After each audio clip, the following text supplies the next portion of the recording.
on today, guys? Royce here, and today, believe it or not, we're going snowmobiling. It should be even deeper than it was in the previous video that I just filmed. If you guys haven't checked that out already, go check it out before you watch this one. And without further ado, let's go ahead and get into it. Check this out.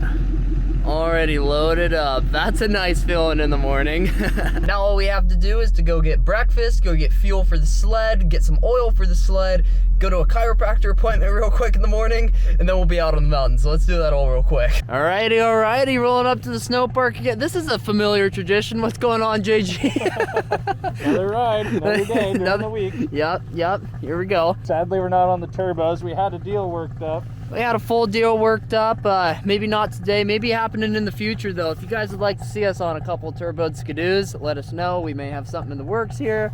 Yeah, it's gonna be sweet. Unfortunately, Connor's over there riding a Polaris.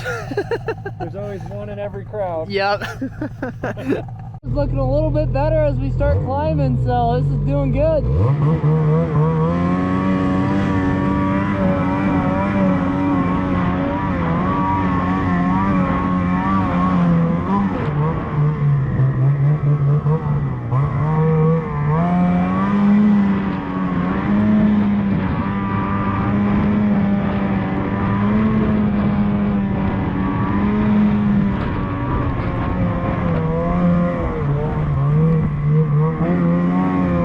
Okay, sauce.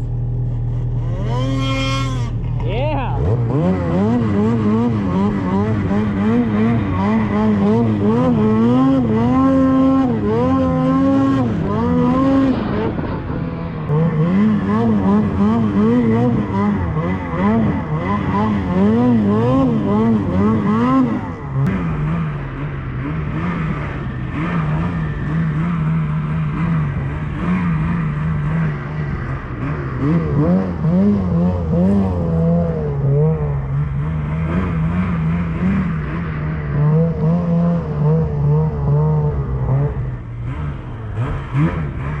Alrighty guys, well, we're taking the first break of the day. Look at the sled, all chilling. Look at this. It's like waist deep of brand new snow. Kind of powder, a little bit heavier. Avalanche danger is definitely there. We got K-Sauce popping in on the radio. But the view doesn't get a whole lot better than this. Look at that, just fresh snow everywhere. Ah, I gotta love it.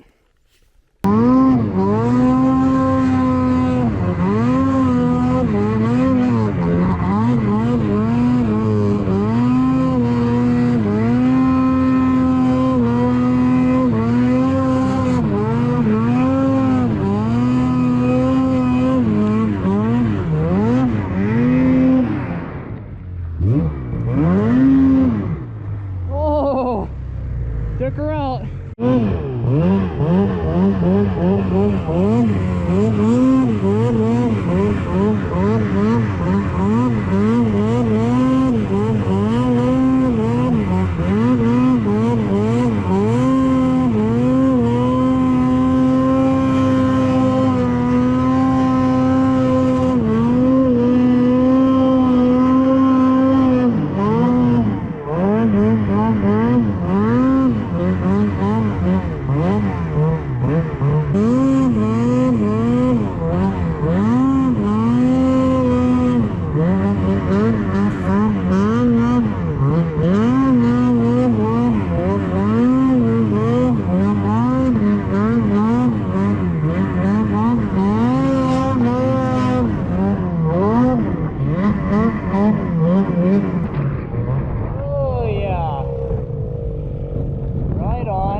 Ah, white sugar.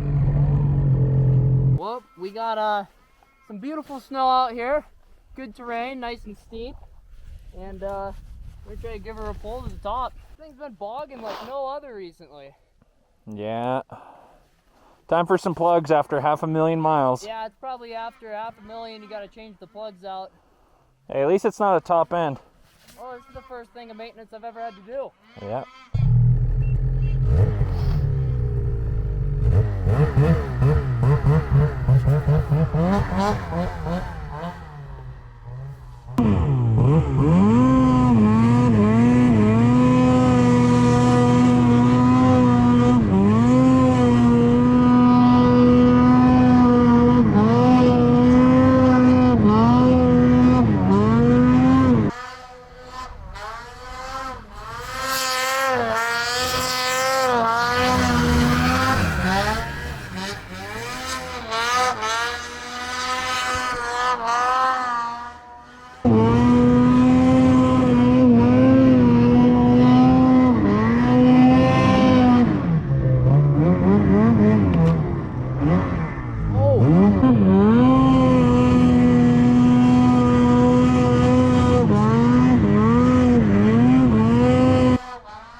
Uh-oh. Another belt. Maybe that's what it was. Oh, that one only lasted like 10 miles. Alrighty, here we go. Got JG. Also got the new belt installed. Looking pretty good so far. Who knows if we got everything out and cleaned up, but we did our best. K-Sauce is somewhere up there, making his way on down. We're gonna see what JG got.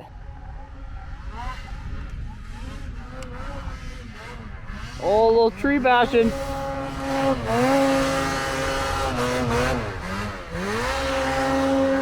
Yeah.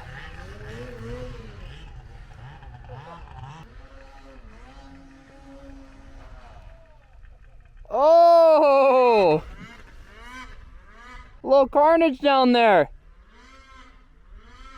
Well, we are sitting here enjoying the view. I went ahead and went up on the trail for, you know, just a few seconds and did a couple rounds on it just to kind of break in this belt. Obviously, this isn't ideal conditions for breaking in the belt. I'd like to be actually on the trail, so I don't have to be giving it a whole lot of throttle and it doesn't put a lot of load on it. However, we're kind of stuck with what we are. I mean, we're in the middle of the backcountry right now. The snow is extremely heavy. It's extremely deep. Probably the worst kind of snow that you'd want to break a belt in. However, you got to deal with what we have, and well, we're doing it.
Can't say we didn't try it.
As you guys can see, we are not on the mountains anymore. We are back at the house, and we are going to give you guys a full damage report on the Skidoo so far. First and foremost, don't get me wrong, everything that has happened to this sled is most likely because of me, so I'm not blaming anything on the sled itself. However, there's some things to go over. Number one, just like little cosmetic things. I must have scraped up against something. I actually do not even remember doing this. But I got a nice little scratch in the side panel, which kind of sucks because this side panel was actually the only good one that was intact, because the other one has some drift stitches on it and not the most intact that it could be. So if I go to sell this, it looks like I am in due for 2 new side panels now. Got this cosmetic thing going on here. Some of these vents are just like blown out, which I actually don't understand how these vents ended up getting like this. It must be just rolling it over when I get stuck. It might hit like the snow in a weird way and just kind of like blow them out. Kind of unfortunate. Definitely going to need to get that taken care of because I don't want to get just excess snow blown right into the clutches. Speaking of excess snow getting right into the clutches, check out this hole right here. I don't know if you guys can see it or not. Here's some extra light on it. I somehow managed to punch a hole. I don't know how that happened, like, at all. That is a brand new hole, and it goes right into where my clutches are. So that is most likely one of the factors that caused me to blow my belt. Let's go ahead and take a look at what we got going in here. Well, let's go ahead and pop the whole side panel off for now. In here, I somehow always spill my oil. The problem with it is whenever I spill my oil when I'm filling it up, it always gets down to the clutches. So ultimately, I'll fill up my oil. It will slowly seep down. You can see a bunch of oil residue back in there. The clutches were super bad when we went to go replace this belt out on the mountain, as you guys saw previously. They were like super black and definitely had a bunch of oil residue on it. And you guys can see, I mean, here, I'll just run my hand against it. I mean, we're getting oil residue on my hand right there. I need to come in here, blow out all these clutches, wipe up all the excess oil that I possibly can. I think that it's no doubt that with the oil that was seeping down, the water that's coming in from that hole, it just caused that belt to slip. The snow was heavy, the belt got super hot, it blew prematurely. So kind of unfortunate, but that is what I'm going to do to finish out this video. I'm going to clean all the clutches up, get all the oil picked up as much as I can, and from there we should be alright, but well, let's go ahead and get into cleaning. Once again, here's a before. Well, hands are a little bit greasy here. Definitely cleaned it up quite a bit, to say the least. You can see down to the bottom, you can see red down there. And as far as the clutches are going, I mean, they are pretty pretty pristine, definitely not perfect. Definitely didn't like disassemble everything and like fully clean everything out. However, cleaning up the oil residue off of everything definitely is gonna help out. I also did a little bit of a patch job for the hole. I took a piece of plastic, did a little zip tie job up and underneath. I don't know if you guys can see. It's definitely a little bit more patched than it was, so snow isn't going to be just barreling into the clutches, which will be good. So let's go ahead and slap it all back together, and we'll meet you guys back after. And just like that, this thing is pretty much good to go. Got everything put back together, put the belt on, made sure that was all set and secure right. Give it a little bit of a kind of cleanup. Still has a couple spots where it could use a little bit of cleaning, but the overall outcome of this is a good one, and we should be able to go out for next weekend. By next weekend, I mean actually this weekend that's coming up in a few days here. So, hope you guys enjoyed today's video. If you guys did, please smash the like button down below. Like always, comment video ideas that you guys would like to see out on the channel. Like I said, I will be snowmobiling this weekend. It's supposed to be extremely, extremely deep, which is definitely a nice thing to hear. Anyways, this has been Royce. Hope you guys all enjoyed. Peace out.